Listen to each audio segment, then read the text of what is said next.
Então, mais uma vez, boa noite a todos. É, é muito gratificante, é muito gostoso poder estar novamente aqui na casa de Fabiano. Retomar as nossas conversas, os nossos estudos, rever amigos, experimentar o sorriso, a energia, as vibrações de cada um. E nessa mescla do que somos cada um de nós, nós construímos a vibração do Fabiano de Cristo. Então é com alegria que nós retornamos. Hoje nós vamos falar, Sua Helena elencou alguns temas para a nossa conversa de hoje, e nós escolhemos falar da cura através do bem. Por que cura através do bem? Porque todos nós que estamos encarnados no planeta Terra, de alguma forma, estamos aqui para sanar as nossas dificuldades, para cicatrizar as nossas feridas, para harmonizar os nossos espíritos, para que tudo isso se traduza na paz, na saúde espiritual.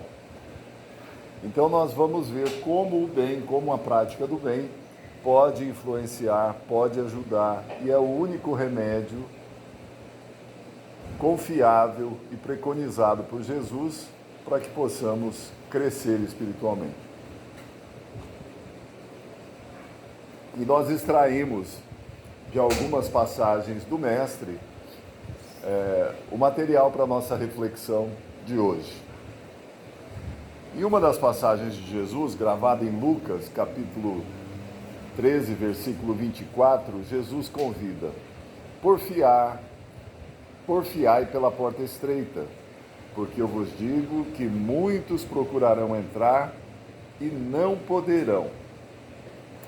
Tem muitas formas da gente encarar essa passagem, mas num dos textos de Emmanuel, que está no livro Vinha de Luz, ele faz um comentário interessante acerca dessa passagem. A Marta falava de fatalidades. Então, o que aparentemente é uma fatalidade passou antes por um processo de elaboração, de uma programação espiritual, buscando atender às nossas necessidades. Então, antes de reencarnarmos lá no plano espiritual, a porta estreita para cada um de nós era a possibilidade de uma reencarnação, porque a reencarnação implica em você buscar dois espíritos, um pai e uma mãe, que te possibilitem um corpo. A intercessão de inúmeros amigos espirituais, emprestando aqueles valores, aquelas horas trabalhadas, aqueles bônus horas que nós não tínhamos e que intercederam por nós, viabilizando essa oportunidade. Então a encarnação era como uma porta estreita, algo difícil de conseguirmos. E não tenhamos dúvida que muitos intercederam por nós. E quando lá, a gente reconhecia a necessidade de enfrentar lutas, de nos sujeitarmos a provas, a dificuldades, de reconciliarmos com pessoas difíceis que normalmente viriam dentro da própria família, que é o cadinho purificador, é o espaço de reaproximação de espíritos com alguma dificuldade. Então, prometíamos que não nos agastaríamos com as dificuldades. Sabíamos que poderíamos nos redimir com o sacrifício, com a disciplina. Sabíamos que o obstáculo, as dificuldades ensinam a persistência, a fé, a perseverança.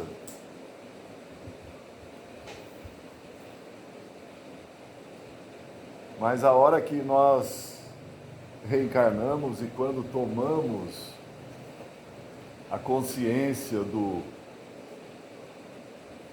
espiritual realmente, deixando manifestar as nossas tendências, muitas vezes, quando chegamos aqui, a gente se deixa levar pela porta larga. Aí a gente se acomoda nos prazeres do mundo. As dificuldades não são para nós não queremos. Nós queremos o menor esforço, muitas vezes. Nós queremos as vantagens pessoais. E assim nós vamos nos distanciando daqueles compromissos assumidos quando na espiritualidade.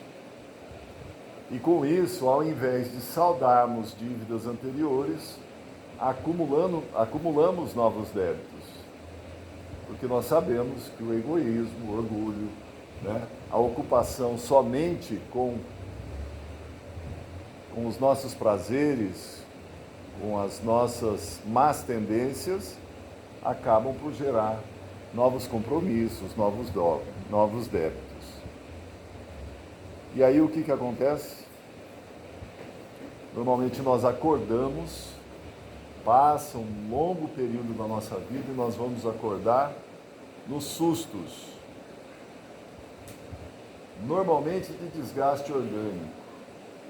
Aí vem algum ou outro problema que compromete a nossa estabilidade física, e aí a gente fala, epa, eu sou finito, eu posso morrer. E aí que a gente resolve parar de beber, parar de fumar, mudar emocionalmente, fazer atividades físicas, renovar. Mas já passou ali um período considerável da nossa existência. Normalmente é dessa forma. Quando não, a morte nos colhe de forma inesperada. E quem já participou dos trabalhos mediúnicos, dos contatos, no diálogo com esses espíritos que retornaram dessa forma, sabe como eles se sentem. Ah, se eu pudesse voltar, eu faria tudo diferente. E aí essa angústia, essa dor, essa certeza de que falhou, é um ácido que corrói numa dor muito mais intensa do que qualquer dificuldade física. Então, rogamos a porta estreita da reencarnação, obtemos a reencarnação e muitas vezes desperdiçamos esses momentos. E aí o que acontece? Quando Jesus convida, porfiai pela porta estreita, porque eu vos digo que muitos procurarão entrar e não poderão. Quem são esses que não poderão? Aqueles que descuidaram e não cumpriram o que estava programado. E que passarão um longo tempo na espiritualidade, necessitando novamente do concurso, do auxílio de muitos amigos espirituais, da intercessão, de estudos, de internação em hospitais, em escolas, se preparando novamente, porque uma nova reencarnação implica em méritos que ele não possui. Então, quando nós temos notícias das zonas umbralinas, das zonas trevosas, dos hospitais, sanatórios, dos pavilhões, daqueles que dormem, dos ovoides, daqueles que se deixaram influenciar nos processos de zoantropia, assumindo formas animalescas, em virtude do quê? Do sentimento desajustado, do ódio, da ociosidade, de todas as mazelas que nós conhecemos. Esses irmãos, como nós dissemos, muitas vezes, e existem aqueles ainda que se vinculam deliberadamente ao mal. Não é só o sofrimento. Ele fala, não, eu vou sofrer, eu sofro, e os outros vão sofrer comigo. E influenciam, como nós sabemos que influenciam quando nós permitimos, quando nós nos descuidamos, quando nós não observamos o vigiar e orar preconizado por Jesus. E aí esses irmãos agravam o débito deles e levam os incautos a experiências também nefastas. E isso causa dor, o sofrimento, a revolta. Então é desse mundo que nós viemos. É dessa realidade que nós renascemos no mundo. Porque trazemos em nós as muitas experiências vivenciadas no momento em que não tínhamos as informações que temos hoje, através da doutrina espírita. E em função disso, o nosso livre-arbítrio era limitado. Porque o que é o livre-arbítrio? É você fazer uso das suas experiências pessoais, daquilo que você acumulou nas suas inúmeras vivências, daquilo que você leu, estudou, daquilo que você põe no seu arquivo pessoal e que são balizadores das suas decisões. Então, por isso que a boa música, a boa mensagem, o bom filme, o bom livro, as amizades, as boas amizades, as conversações sadias, são os materiais a que vamos recorrer no uso das nossas decisões, quando tivermos que tomar uma decisão. E quantas esquinas nós temos na nossa vida? Como diz o Djavan, né? Só eu sei as esquinas por que passei. Sabe lá o que é não ter e ter que ter para dar.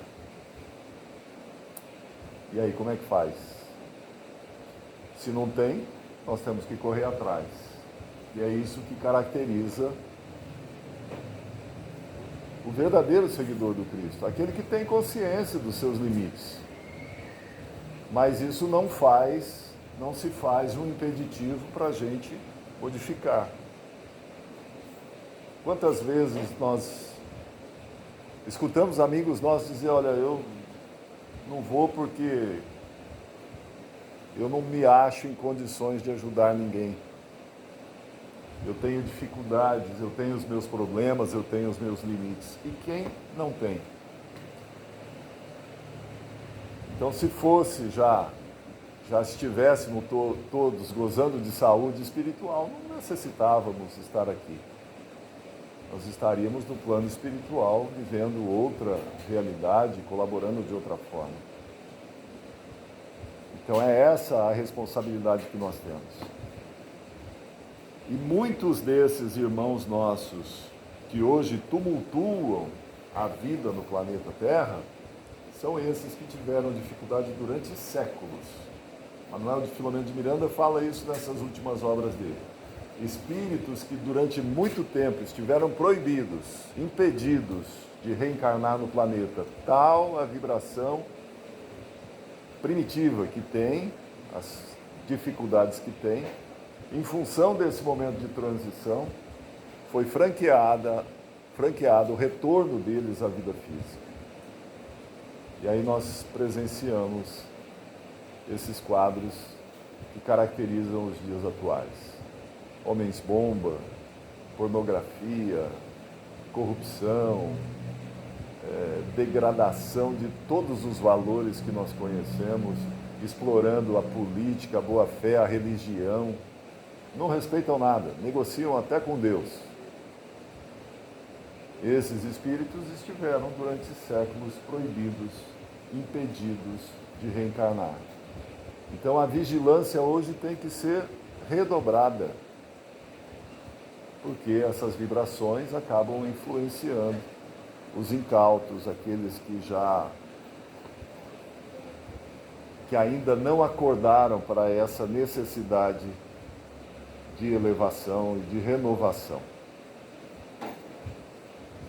Então, quando nós começamos a entender o valor da corrigenda, o valor dessa reforma íntima, o valor dessa transformação, de olharmos para dentro de nós, de nos conhecermos e conseguir identificar as nossas dificuldades, a nossa sombra,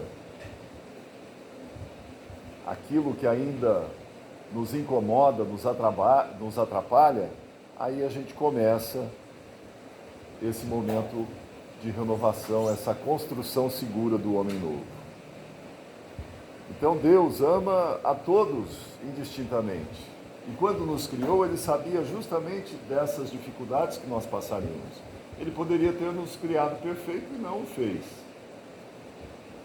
E possibilitou que nós participássemos ativamente dessa construção, da elaboração dessas escolhas nossas, para que fôssemos merecedores da felicidade quando a alcançarmos, da saúde espiritual quando a conquistarmos, sem privilégios. Cada um vai trabalhando essas dificuldades. Então, no começo, quando nós percebemos isso, essa transformação chega com dificuldades, com dores, com cobranças, com situações adversas.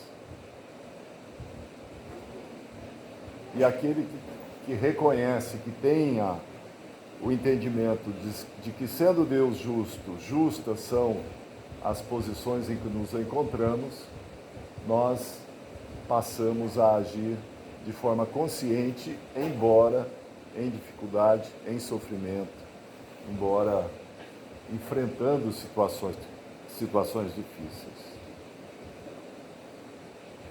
Mas quando nós olhamos, embora tenha todas essas dificuldades, embora nós tenhamos todas as imperfeições que já conhecemos e outras que ignoramos ainda, e quando olhamos a vida pelo prisma da doutrina espírita, nós enxergamos atrás de nós o mineral que dorme, a árvore que sonha, o irracional que atende ao impulso, o selvagem que ainda obedece ao instinto.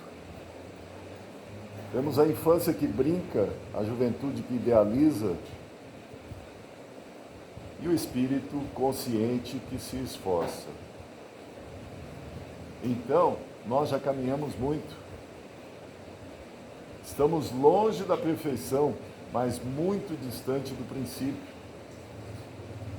O princípio inteligente que foi elaborado, que foi usado na elaboração do nosso perispírito, começou lá atrás no mineral.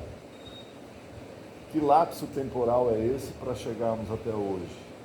Até esse instante, até esse momento? Então já caminhamos bastante. Mas a mesma distância talvez nos separe daquilo que caracteriza a perfeição. Mas nós já sabemos aonde ir. E quem sabe aonde ir, caminha com maior segurança. Então o homem renovado e convertido a Jesus, sabe que é filho do céu, colocado entre as zonas inferiores e as superiores do caminho evolutivo, que é onde nos encontramos hoje. Então, em nós, o trabalho de iluminação e aperfeiçoamento é incessante, devendo, portanto, ser o primeiro a receber as corrigendas do Senhor e os açoites da retificação paterna. Se te encontras, pois, mais perto do Pai, aprende a compreender o amor da educação divina. Então, a receber as corrigendas e os açoites da retificação paterna. Então, nas palavras de Emmanuel, o que são esses açoites? Castigo de Deus? Deus castiga alguém? São as consequências inevitáveis das nossas escolhas equivocadas. É por isso que nós sofremos. Não é culpa de ninguém, é culpa da nossa ignorância. E como dissemos, é assim que nós vamos construindo e ampliando o nosso livre-arbítrio, a nossa liberdade de escolhas, através de erros e acertos. O erro nos causa dor, e a dor é desagradável. O sofrimento é desagradável. E a gente sabe que aquilo não vai trazer coisas boas para a gente. E nós vamos, assim, aprendendo a escolher. Jesus ainda recomenda: reconcilia-te depressa com os teus adversários, enquanto estás a caminho. Quem são esses adversários nossos? Será que é só o irmão que a gente troca uns tapas na infância? O pai que gosta mais de um filho do que do outro? A mãe que prefere que tenha um queridinho? São esses os nossos adversários? Né? Então, o principal deles, existem esses outros sim. Né? Existem aqueles que têm uma vibração que de longe você olha, você acho que eu vou passar para o lado de lá da calçada. Né? Então tem aquele que a gente não se dá muito bem, mas convive tranquilo. Agora tem outros que são adversários mesmo. Né? Aquele que se puder espizinhar a vida da gente, ou a gente a dele, a gente dá um jeito. Nem que for porque o time de futebol dele perdeu, você dá um jeito de atazanar um pouco a vida dele. Aqueles de murchar o pneu do carro quando tem oportunidade. E tem aqueles que são inimigos nossos, que querem mal. Né? E segundo o Divaldo, fala o seguinte: é natural que a gente tenha inimigo, até Jesus Cristo tem inimigo. O importante é que nós não sejamos inimigos de ninguém. Então essa reconciliação, ou reconcilia-te, é primeiro você com você mesmo.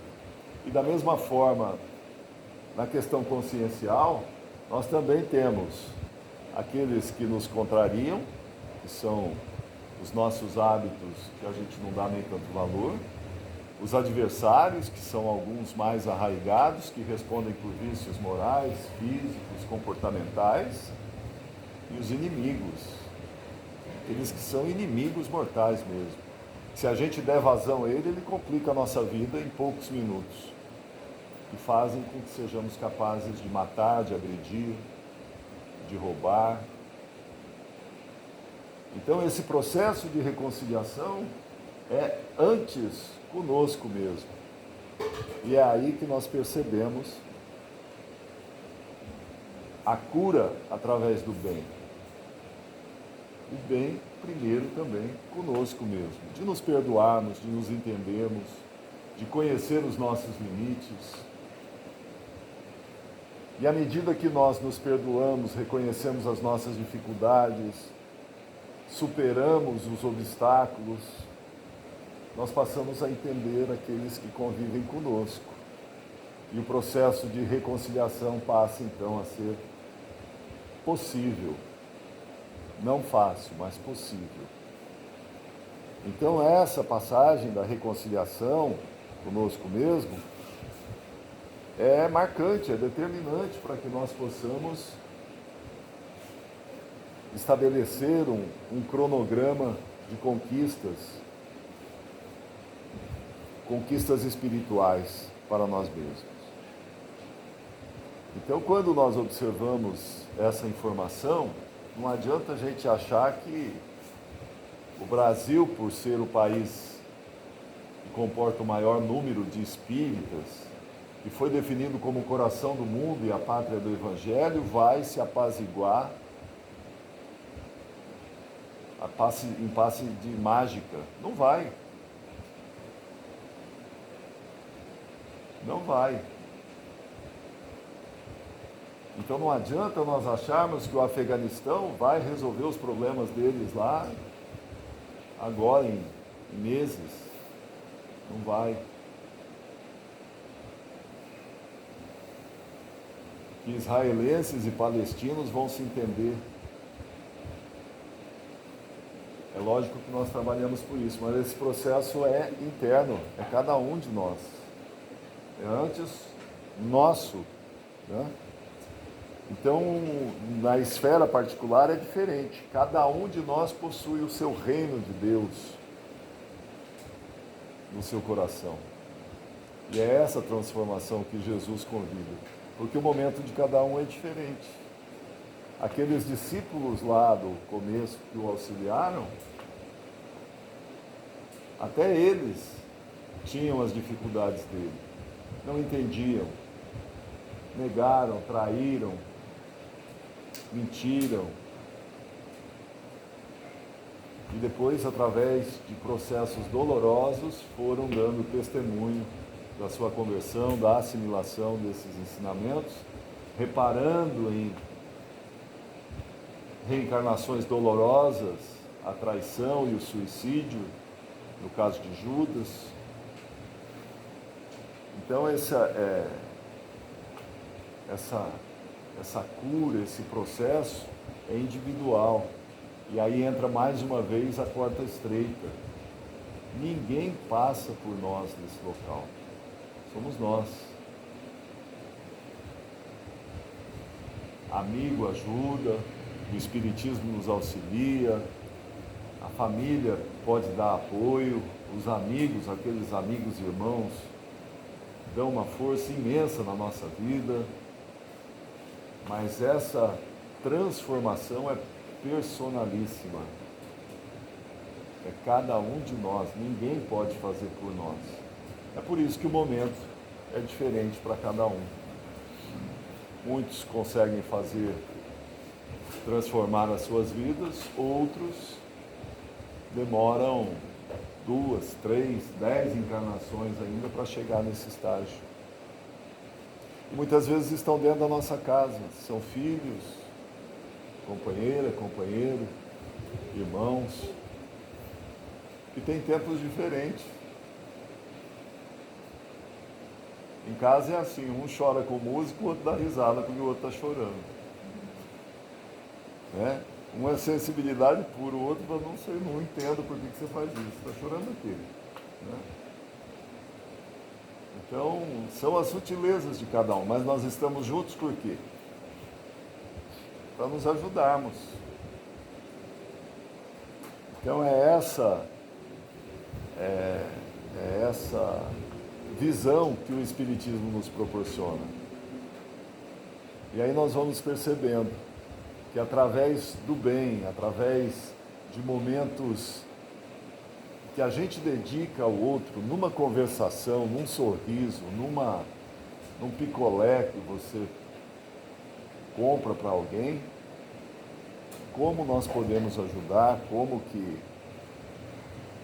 é bom ser bom. Tem uma passagem do Evangelho segundo o Espiritismo, ditada pelo Espírito Adolfo, bispo de Argel, é longa, né? E eu separei só um trechinho onde ele fala da beneficência. E ele diz assim: a beneficência, meus amigos, vos dará nesse mundo as mais puras e as mais doces alegrias. As alegrias do coração que não são perturbadas nem pelo remorso e nem pela indiferença. Ó, pudesseis compreender tudo o que encerra de grande e suave a generosidade das belas almas. Esse sentimento que faz se olhe a outrem com o mesmo olhar que se olha a si mesmo, que se desnude com alegria para vestir seu irmão. Pudesseis, meus amigos, não ter mais doce ocupação que a de fazer os outros felizes. Então a gente já experimentou isso em atitudes simples, às vezes num bom dia, numa atenção que você dispensa a uma pessoa, e com isso você evita uma briga, uma discussão, uma decisão infeliz, um furto, um suicídio.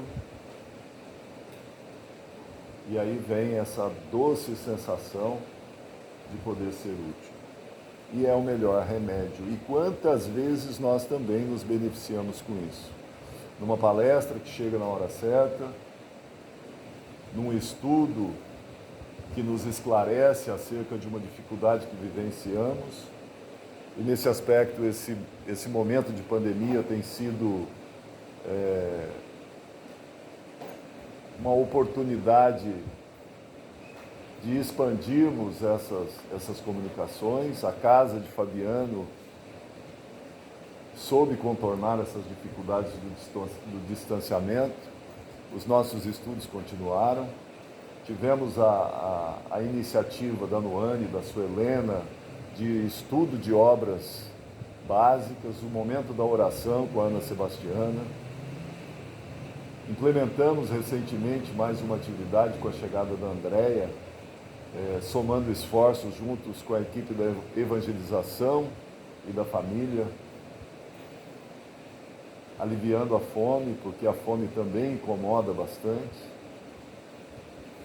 Então é nesse exercício que nós vamos acumulando energias para seguirmos adiante, superando as nossas dificuldades.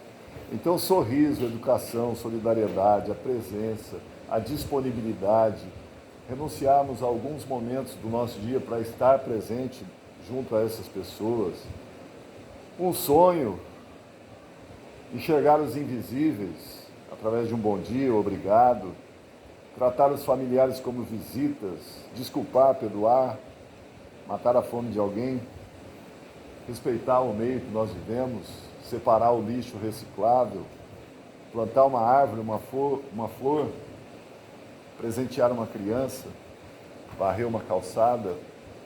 Tudo isso são ações no bem e que nos, de alguma forma,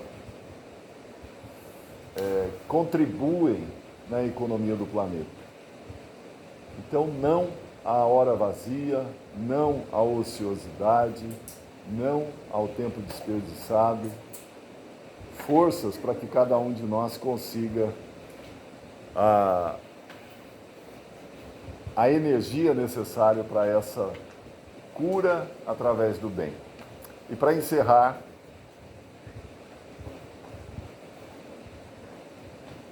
eu vou ler um poema. E quando a gente fala em poema aqui, a gente lembra sempre da Dona Marta, que adorava declamar os poemas, só que ela fazia com toda a fleuma, com todo o treinamento de uma vida que ela fazia, né? Então eu vou exercitando, porque um dia eu chego lá, tá? Mas não está nem perto. É um poema de uma poetisa chilena chamada Gabriela Mistral, chama O Servidor. E diz assim: toda natureza é um desejo de serviço. Serve a nuvem, serve o vento, serve o sulco. Onde houver uma árvore para plantar, planta-a tu. Onde houver um erro para corrigir, corrige-o tu. Onde houver uma tarefa que todos recusem, aceita-a tu. Sê tu quem tira a pedra do caminho, o ódio dos corações e as dificuldades dos problemas. Há a alegria de ser sincero e de ser justo. Há, porém, mais do que isso, a imensa alegria de servir. Como seria triste o mundo se tudo já estivesse feito, se não houvesse uma roseira para plantar, uma iniciativa para lutar. Não te seduzam, porém, as obras fáceis. É belo fazer tudo o que os outros recusam a executar. Não cometas, porém, o erro de pensar que só tem merecimento executar as grandes obras. Há pequenos préstimos que são bons serviços. Enfeitar uma mesa, arrumar uns livros, pentear uma criança. Aquele a quem critica, este é quem destrói. Sê tu quem serve. Servir não é próprio dos seres inferiores. Deus, que nos dá fruto e luz, serve. Poderia chamar-se o servidor, e tem seus olhos fixos em nossas mãos e pergunta-nos todos os dias: serviste hoje? Então fica essa mensagem para a nossa reflexão, que o bem é remédio para nossas almas. Está despertando também para eu parar de falar?